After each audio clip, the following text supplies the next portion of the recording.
हम लोगों ने ये पहले ही इस्टेब्लिश कर दिया है कि अगर तुम्हें अपनी एक्स गर्लफ्रेंड को वापस पाना है तो नो कांटेक्ट ठीक तरीका है। इसके अलावा जो अल्टरनेटिव है पीछे भागना, गिड़गिड़ाना, रोना, इससे कुछ होता नहीं। इससे तुम्हारी इज्जत जाती है, स्पेशली जब उसने ब्रेकअप किया हो तुमसे।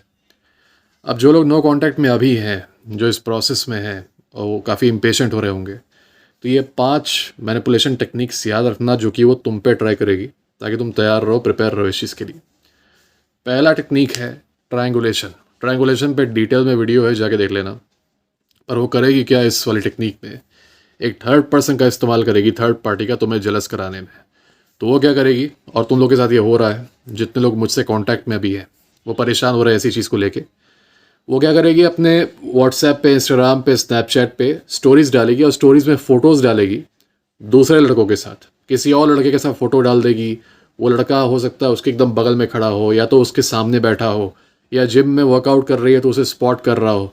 ये चीज़ें होती हैं, ठीक है। अब वो लड़का भले ही उसका दोस्त है या फिर उस लड़के को वो भाई मानती है, पर इसका इफेक्ट ये होगा कि क्योंकि तुम ऑलरेडी नो कांटेक्ट में हो, ऑलरेडी काफ़ी दिमागी रूप से अनश्योर हो, अब तुम डिस्टर्ब हो जाओगे देख के। तुम्हें ये लगेगा कि इस बीच में जब तुमने उससे बात नहीं की है तो वो मूव ऑन कर चुकी है, और क्योंकि तुम्हें लगेगा कि वो मूव ऑन कर चुकी है तो तुम्हारा दिमाग इमरजेंसी मोड में आ जाएगा कि नहीं नहीं, अब मुझे उससे बात करना पड़ेगा, मुझे उससे बचाना पड़ेगा, वरना वो हाथ से मेरे निकल जाएगी। यही वो चाहती है, तुम्हारे मन में ये फीलिंग है, तुम जेलस हो जाओ, तुम दिमागी रूप से कमज़ोर पड़ जाओ और डर के मारे उसे कांटेक्ट कर लो और हाथ पैर फिर से जोड़ने लगो जैसे पहले जोड़ रहे थे। उसका ये मैनिपुलेशन टेक्निक सक्सीड हो जाएगा, ठीक है। ऐसा बहुत लोगों के साथ हुआ। वो मुझसे पूछ रहे हैं कि भैया उसने स्टोरी पे डाला है एक दूसरे लड़के के साथ फ़ोटो, वो यहाँ पे जा रही है तो वहाँ पे एक लड़का उसकी फ़ोटो में है, वो एक पर्पस से डाल रही है ना, पर्पस समझो। दूसरी स्ट्रैटेजी है, दूसरी स्ट्रैटेजी एक तरह से काफ़ी सटल है, पर तुम लोग उसको भी सोच के परेशान होते रहते हो।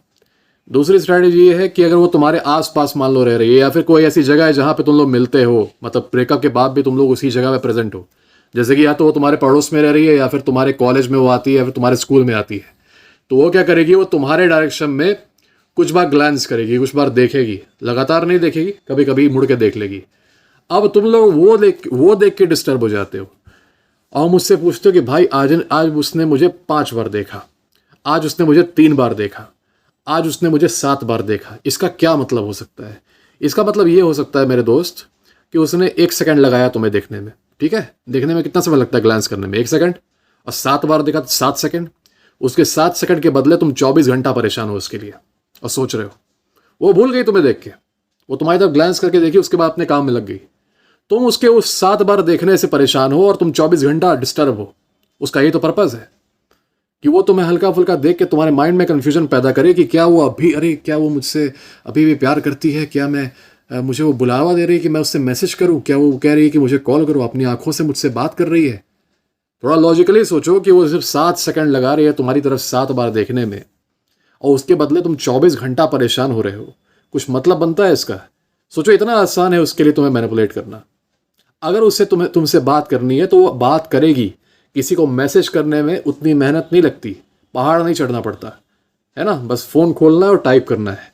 तो अगर ये करने के अलावा वो कुछ और भी कर रही है तो it doesn't matter, you should not पे माइंड टू इट।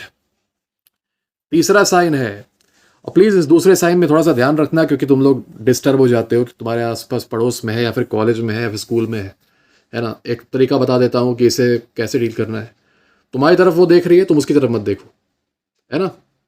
उसकी तरफ एक झलक भी मत देखो, she does not exist to you. वो तुम्हारी तरफ देख रही है मतलब ये नहीं कि तुम भी देखोगे। उसे अगर कुछ भी बोलना है तो वो तुमसे डायरेक्टली बात करेगी। जब तक नहीं करती तब तक नो कॉन्टैक्ट, रेडियो साइलेंस। तीसरा, स्टेटस पे सबलिमिनल मैसेजेस। अब या तो वो गाने डाल सकती है, कुछ सैड गाने, या फिर वो कुछ ऐसे रील्स डाल सकती है कि उसमें कोई लड़का या फिर लड़की चीटिंग के बारे में बात कर रहे हैं, या फिर हार्ट ब्रेक के बारे में बात कर रहे हैं, या फिर गाने डाल सकती है जिसमें लिरिक्स हार्ट ब्रेक के बारे में हो या चीटिंग के बारे में हो, ठीक है। वो गाने और रील्स देख के, या फिर वो कुछ लिख भी सकती है अपने स्टेटस पे, शायरी वगैरह, जैसे कि मैं बहुत दुखी हूँ, या फिर मेरे साथ धोखा हुआ, मेरे साथ बेवफाई हुई, वटेवर। तुम लोग ये सारी चीज़ें देख के डिस्टर्ब हो जाते हो। तुम लोग मुझसे पूछते हो कि भैया उसने ये गाना स्टेटस पे डाला था, इस गाने के बोल ये हैं, इसका क्या मतलब हो सकता है? क्या वो मुझे कुछ सिग्नल भेजना चाह रही है? भैया उसने आज ये रील डाली थी जिसमें एक लड़का चीटिंग के बारे में बात कर रहा था, उसका क्या मतलब हो सकता है? भैया आज उसने ये शायरी डाली, उसका क्या मतलब हो सकता है? क्या वो मुझे कुछ बताना चाह रही है? भाई वो कोई सिग्नलिंग डिवाइस नहीं है, उसके पास भाषा है, उसके पास मुंह है बोलने के लिए, उसे हिंदी भाषा, इंग्लिश भाषा ये सब आती है, तो वो बोल के तुम्हें बता सकती है कि उसे क्या चाहिए या फिर उसे क्या मन हो रहा है या फिर वो क्या सोचती है तुम्हारे बारे में। उसको शायरी और रील्स और गाने की ज़रूरत नहीं पड़ेगी तुम्हारी तरफ कम्युनिकेट करने के लिए। उसके पास एक डायरेक्ट माध्यम है, उसका मुंह बोलने के लिए या फिर उसकी उंगलियां टाइप करने के लिए, ठीक है? उसको इसके अलावा किसी चीज़ की ज़रूरत नहीं है। इसके अलावा जो भी हो रहा है ये मैनिपुलेशन है, ताकि उसके गाने को देख के तुम डिस्टर्ब हो जाओ। देखो मैनिपुलेशन का एक बहुत ही इंपॉर्टेंट पार्ट ये होता है किसी के दिमाग में एक सीड पैदा करना, ठीक है, एक बीज बो देना। मैंने बाकी अपने मैनिपुलेशन टेक्निक्स में ये बताया था कि तुम अपने बुली के दिमाग में एक बीज बोगे कि तुम उसे बार बार क्रिटिसाइज कर रहे हो, बार बार जज कर रहे हो, ताकि वो डरा रहे हमेशा। ये बीज ही उगते उगते एक बड़ा पेड़ बन जाता है अंदर, है ना? अब बहुत दिक्कत करता है बाद में। तुम्हारे अंदर भी बीज पैदा होता है जब तुम्हारे लोग धीरे धीरे बुराई करना शुरू करते हैं, बाद में ज़्यादा करने लगते हैं, तो तुम्हारा सेल्फ स्टीम और टूट जाता है। तो वो क्या कर रही है, तुम्हारे दिमाग में एक बीज बो रही है, एक बार स्टेटस दिखा के तुम्हें दिन में, क्योंकि उससे पता है कि वो एक बार भी स्टेटस तुम्हें दिखाएगी ना दिन में, तुम 24 घंटा सोचोगे, हो सकता है अगले 5 दिन तक सोचो इस गाने का क्या मतलब हो सकता है। फिर लिरिक्स सर्च करोगे गूगल पे, अच्छा इस गाने में तो ये भी लिरिक्स है, इसका मतलब वो कुछ कहना चाह रही है मुझसे, है ना? इट्स टोटल क्लाउनरी, लेकिन तुम लोग ये करोगे क्योंकि तुम लोग कर रहे हो, और उसे भी ये पता है क्योंकि उसने तुमसे पहले भी दूसरों के साथ ऐसा किया है और उसको सिमिलर रिएक्शन मिला है। वो गाने देख के फिर तुम रिप्लाई करोगे, फिर तुम भी परेशान हो जाओगे कि नहीं नहीं, वो तुम्हारे दिमाग को इमरजेंसी मोड में डाल दी है, तुम सोच रहे हो कि नहीं अब वो गुस्सा है, वो मुझे छोड़ के चली जाएगी परमानेंटली, और तुम फिर मैसेज करते हो, कॉल करते हो, इससे तुम्हारा पूरा नो कॉन्टैक्ट गड़बड़ हो जाता है। एक और बड़ी इंटरेस्टिंग चीज़ होती है, कई बार लड़कियां ये सारे स्टेटस लगाती हैं कि अब मैं उसे छोड़ रही हूँ, या फिर कुछ सिंबॉलिक मीम लगा देंगी कि कोई लड़की रस्सी को पकड़ी हुई है तो रस्सी उसके हाथ को हर्ट कर रही है, तो उस लड़की ने रस्सी को छोड़ दिया ऐसे। मेरी बात समझ लो भाई कि अगर उससे तुम्हें छोड़ना होगा ना और तुम्हें एकदम परमानेंटली भूल जाना होगा, तो वो बोलेगी नहीं इस बारे में और ना ही वो स्टेटस लगाएगी इस बारे में। जब लड़कियां सही में किसी लड़के को भूल जाती हैं तो वो उसकी ज़रा सी भी चिंता नहीं करती, मतलब उसके बारे में स्टेटस नहीं लगाएंगी, बोलेंगी नहीं, कुछ भी नहीं, बस वो एकदम डल हो जाती है, कोल्ड, एकदम एकदम इनडिफरेंट, वो तुम्हारे बारे में एक भी बात नहीं करेंगी। तो अगर वो कर रही है, इसका मतलब वो कॉन्शियसली ट्राई कर रही है तुम्हें मैनिपुलेट करने का, ताकि तुम डर जाओ और उसे मैसेज करो। चौथा साइन है, चौथा मैनिपुलेशन टेक्निक, वो इनडायरेक्टली अपने दोस्तों से तुमसे बात करवाएगी, जो तुम्हारे म्यूचुअल फ्रेंड है। पहले तो तुम्हारा अगर ब्रेकअप हो जाए तो उसके म्यूचुअल फ्रेंड्स भी जो है तुम्हारे साथ, उनसे भी तुम्हें बात करना बंद कर देना चाहिए, ताकि इनडायरेक्ट मीन्स ऑफ कम्युनिकेशन ना रहे तुम लोग के बीच में। लेकिन फिर भी तुम लोग के बीच में कोई म्यूचुअल फ्रेंड है तो वो क्या करेगी, उनसे तुम्हें बताएगी कि मतलब देखो, वो तुम्हारा म्यूचुअल फ्रेंड आके तुमसे बोलेगा कि देखो यार, वो सोच रही है कि अब वो मूव ऑन कर ले, वो सोच रही है कि वो इस लड़के से बात कर ले, उस लड़के से बात कर ले, तुम्हें कुछ करना चाहिए इस बारे में, तुम्हें उससे जाके बात करनी चाहिए, तुम्हें उसे ये गिफ्ट देना चाहिए, वो गिफ्ट देना चाहिए। असल में वो मूव ऑन करने वाली नहीं है, असल में वो किसी और लड़के से बात नहीं कर रही है। उसने बोला है अपने इस म्यूचुअल फ्रेंड से कि उसको जाओ ये सारी बातें बताओ, उसको डराओ, उसको ये कहो ताकि वो खुद भागते हुए मेरे पास आए। ये सारा टेस्ट ईगो का ही है। ईगो जिसका पहले ब्रेक हो गया वही पावर लूज करेगा। उसका ईगो तुमने पहले से ही स्ट्रांग किया हुआ है, क्योंकि जब उसने तुमसे ब्रेकअप किया तो तुमने उसके सामने हाथ जोड़ा, गिड़गिड़ाया, माफ़ी मांगी, सब कुछ किया बिना मतलब का। तुमने उसका ईगो ऑलरेडी स्ट्रांग कर दिया। अब नो कॉन्टैक्ट के थ्रू तुम अपना ईगो रिक्लेम कर रहे हो, ठीक है? तो इसमें मुश्किल तो आएगी। वो चाहती है कि उसका ईगो उसी के पास रहे और तुम हमेशा वीक पोजीशन में रहो, सब सर्विएंट पोजीशन में रहो। तो वो क्या करेगी, ऐसी बातें करके, फियर मॉन्गरिंग करके तुम्हें कोशिश करेगी कि तुम इनडायरेक्टली उसके फ्रेंड के थ्रू से बात कर लो, ठीक है? ये भी एक मैनिपुलेशन का तरीका है। पांचवा तरीका ये है कि वो तुम्हें सीधे ब्लॉक कर देगी व्हाट्सएप पे। व्हाट्सएप पे तुम लोग की बहुत ख़राब आदत है नो कॉन्टैक्ट के बीच में, कि तुम्हें जिस टाइम में अपने आप पे फोकस करना चाहिए, दूसरे लोगों से बात करना चाहिए, दूसरों से कनेक्शन बनाना चाहिए, तुम लोग लड़की की डीपी चेक करते हो। अच्छा भाई, वो डीपी आज उसने ये लगाई है, उसने फिर डीपी चेंज कर दी, फिर वो 3 दिन में डीपी चेंज कर रही है, फिर वो 2 दिन में डीपी चेंज कर रही है। अच्छा, उसकी डीपी आज हट गई। फिर कभी कभी क्या होता है कि वो लड़की तुम्हें ब्लॉक कर देगी।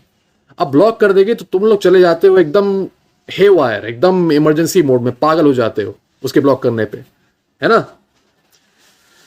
ये बताओ, अगर उसने तुम्हें ब्लॉक कर दिया है या फिर ब्लॉक नहीं भी किया है, तुम्हारे हाथ जोड़ने से पहले भी कुछ नहीं हुआ था, तुम्हारे गिड़गिड़ाने से पहले भी कुछ नहीं हुआ था, क्या अब होगा? अभी भी कुछ नहीं होगा। उसका ब्लॉक करना उसने जेन्युइन रीज़न से किया है कि उसने ख़राब रीज़न से किया है कि उसने मजाक में किया है। यूजुअली ये भी एक मैनिपुलेशन है।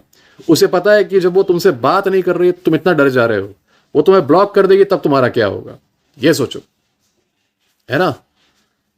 तुम्हें क्या करना चाहिए, नो कांटेक्ट में हो तुम, बाहर जाओ, नेचर एंजॉय करो। देखो अभी बारिश हो रही है, अभी मैं जाऊंगा एंजॉय करूंगा, है ना। बाहर खेलो, वर्कआउट करो, दोस्तों से बात करो, पुराने दोस्तों से मिलो, उनसे रिकनेक्ट करो, उनके साथ जाके पार्टी वगैरह करो। तुम परेशान हो क्योंकि उसकी व्हाट्सएप पे डीपी गायब हो गई है, उसने तुम्हें ब्लॉक कर दिया है, उसका स्टेटस अब नहीं दिख रहा, अब तुम्हें लग रहा है कि वो हमेशा के लिए जा चुकी है। हर एक केस में जिसमें मैंने देखा है नो कांटेक्ट का, सब में ये हुआ है कि एक पॉइंट पे जाके लड़की ने उस लड़के को ब्लॉक कर दिया है, फिर उसके बाद 1-2 हफ्ते बाद फिर से अनब्लॉक कर दिया है। ये ब्लॉक करना भी एक टेस्ट है कि तुम क्या उसके ब्लॉक होने के देखने के बाद उसको दूसरी तरीके से कांटेक्ट करने की कोशिश कर रहे हो, और अगर कर रहे हो तो तुम वीक हो। उसने जो दिमाग में थोड़ा सा उसके डाउट पैदा हुआ था कि हो सकता है तुम मजबूत आदमी हो, वो फिर से डाउट चला जाएगा, मतलब तुम सही में वीक हो अगर तुमने उसे कांटेक्ट कर दिया तो।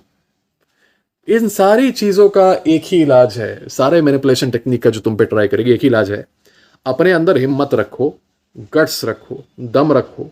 तुम्हें डरना नहीं चाहिए, तुम्हारी जान पे कोई खतरा नहीं है। तुमने अपनी सेल्फ रिस्पेक्ट को बचाने के लिए नो कांटेक्ट रूल फॉलो किया है, वरना तब से ह्यूमिलिएट हो रहे थे, पीछे भाग रहे थे, उसके हाथ पैर जोड़ रहे थे, उससे गालियां खा रहे थे। अब तुमने कोशिश किया है कि तुम अपने आप को पहले रखोगे, इसमें कोई बुरी बात नहीं है। तो तुम्हें अगर लोग डरा रहे हैं अलग अलग स्ट्रेटेजीज से, तो उस डर को रिस्पॉन्ड मत करो, उससे डरो मत, हिम्मत दिखाओ और अपने रूल पे अड़े रहो कि जब तक वो मुझे मैसेज नहीं करेगी तब तक मैं उससे बात नहीं करूंगा। This is the bottom line. उसके बाद वो मुझे ब्लॉक करे, उसके बाद वो स्टेटसेस डाले, वो गाने डाले, और स्टेटसेस के देखना बंद करो, उसके प्रोफाइल पिक्चर देखना बंद करो। एक ही लड़के नहीं है दुनिया में, तुम दूसरे लोगों से कांटेक्ट करो, दूसरे लोगों से अपनी रिलेशंस बनाओ, कांटेक्ट बनाओ, इंटरेक्शंस करो, ताकि तुमको दुनिया में देखने को मिले कि हाँ कितने अच्छे अच्छे लोग हैं। एक ही शख्स पे अड़े रहोगे तो वो तो फ्री है, वो तो जिसको भी चाहे उससे बात कर सकती है, वो अगर चाहे बाद में डेट करना तो डेट भी कर सकती है। तुम पड़े हुए हो, सिंगल हो के भी लॉयल हो। तुम्हें अजीब नहीं लगता ये? उसे जब आना होगा, जब उसे कंफर्ट फील होगा, जब उसे लगेगा कि वो रेडी है, वो आएगी। और तुम क्योंकि सिंगल हो, there is nothing wrong in starting to date again. इससे ये होगा कि तुम ये जो फालतू के काम कर रहे हो, व्हाट्सएप पे पिक्चर चेक कर रहे हो और फिर स्टेटस देख रहे हो कि स्टेटस का मतलब क्या होता है। अच्छा, उसने चाइनीज़ में स्टेटस डाला तो मैं ट्रांसलेट करके देखता हूँ कि क्या इसका मतलब हो सकता है। उसने ये गाना डाला तो उसका क्या मतलब हो सकता है। अरे उसने मुझे ब्लॉक कर दिया, अरे उसके बगल में एक लड़का खड़ा है, क्या वो उसका बॉयफ्रेंड है? ये सारी चीज़ें फिर नहीं सोचोगे, क्योंकि सोचने से कुछ होगा नहीं, है ना। और जब भी पब्लिक में दिखे, स्कूल में दिखे, घर में दिखे, या फिर पड़ोस में दिखे, कहीं भी दिखे, do not even notice her, she does not exist to you. अपने काम से मतलब रखो, दूसरे लोगों पर ध्यान दो। बहुत लोग हैं दुनिया में, उनकी तरफ देखो। और वो तुम्हारी तरफ 4 बार देखे कि 5 बार देखे, 6 बार देखे, एक चीज़ याद रखो, उसे तुमसे बात करनी होगी तो वो करेगी। कोई और दिक्कत हो इससे रिलेटेड तो ईमेल पे कांटेक्ट करो मुझे, टेलीग्राम पे, इंस्टाग्राम पे, ट्विटर पे, कहीं भी कांटेक्ट कर सकते हो। डिस्क्रिप्शन में सारों का लिंक रहेगा। और इससे रिलेटेड कोई और वीडियो बनाना चाहते हो कि कोई कॉमन प्रॉब्लम हो तो मुझे बताओ इस बारे में। ये बहुत ही कॉमन प्रॉब्लम है, सब लोग सफ़र कर रहे हैं, इसलिए मुझे इस पे वीडियो बनाना पड़ा। I hope you understand my point in this video. God bless you guys.